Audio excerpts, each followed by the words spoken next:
حضور نے ارشاد فرمایا آیت المنافق ثلاث، منافق کی علامتیں تین ہیں۔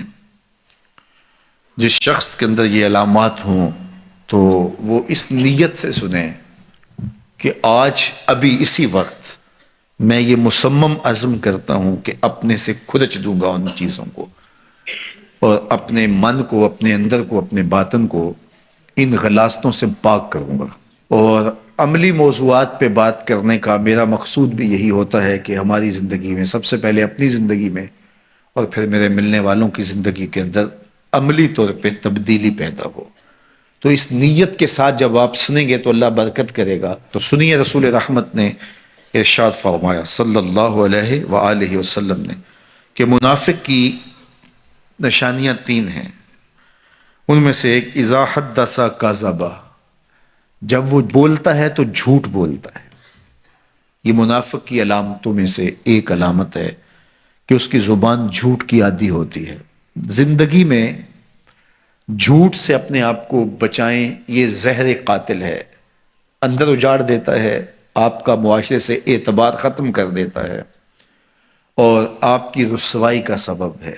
دوسرا ارشاد فرمایا وَإِذَا وَعَدَ أَخْلَفَ، جب وہ وعدہ کرتا ہے تو وعدہ خلافی کرتا ہے۔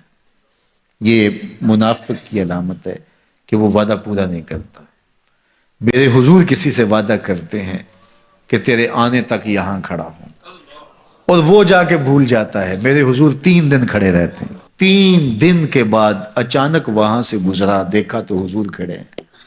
بڑی شرمندگی ہوئی، ڈرتا ہوا آگے بڑھا، صرف اتنا کہا یار تو نے مشقت میں ڈال دیا۔ 3 دن تک میرے حضور کھڑے، اور میں کہتا ہوں وہ تو 3 دن بعد واپس آ گیا۔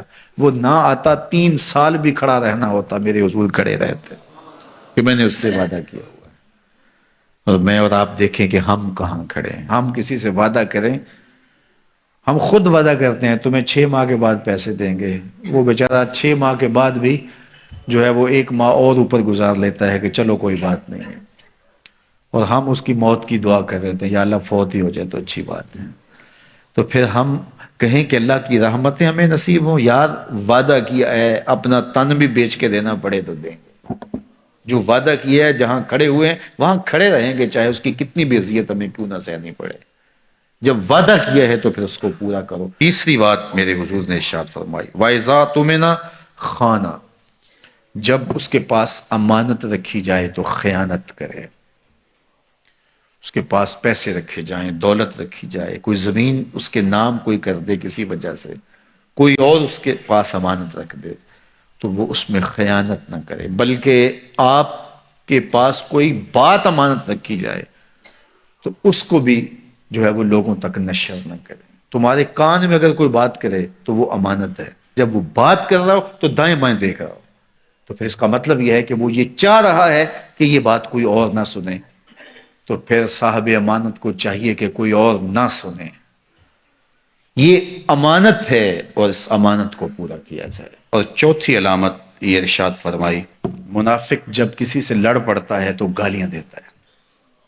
ہمارے دین نے ہمیں گالی دینے سے روکا ہے۔ اپنی زبان کی پاکیزگی اور اپنی زبان کی طہارت کا سامان کیجیے۔ آپ کسی بھی حالت میں ہوں، آپ کے اوپر کوئی کتنی بھی زیادتی کر رہا ہو، آپ کو کوئی تھپڑ بھی مار رہا ہو تو آپ اس کا مقابلہ ضرور کریں، لیکن آپ کی زبان گندی نہیں ہونی چاہیے۔ یہ غصے کے وقت ہی تو انسان کا پتہ چلتا ہے۔ ظفر سے آدمی نہ جانیے چاہے جتنا بھی ہو صاحب فہم و ذکا، جسے عیش میں یاد خدا نہ رہی، جسے تیش میں خوف خدا نہ رہا۔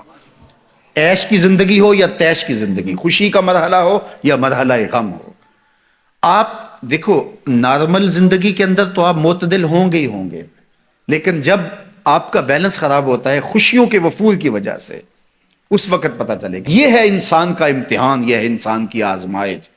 منافق کی علامت بتائی گئی وَإِذَا خَاصَمَ فَجَرَ، جب وہ کسی سے لڑائی کرتا ہے تو پھر گالیاں بکنا شروع کر دیتا ہے۔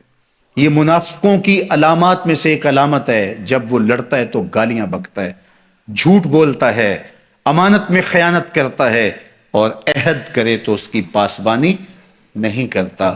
اللہ ہمیں عہد کی پاسبانی کی توفیق دے۔